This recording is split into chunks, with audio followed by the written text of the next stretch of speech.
21st Sunday in Ordinary Time. The Gospel passage reminds us of the importance of the Church as a community of believers. Just as Jesus entrusted Peter with the keys, He entrusts the Church with the mission of continuing His work on earth. We are also called to be active participants in this mission, using our gifts and talents to serve others and proclaim the Gospel.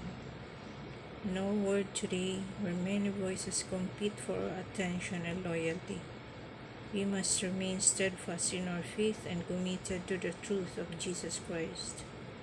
Our witness, both individually and collectively, as the Church, should shine as a beacon of hope and love to those around us. Please like and subscribe.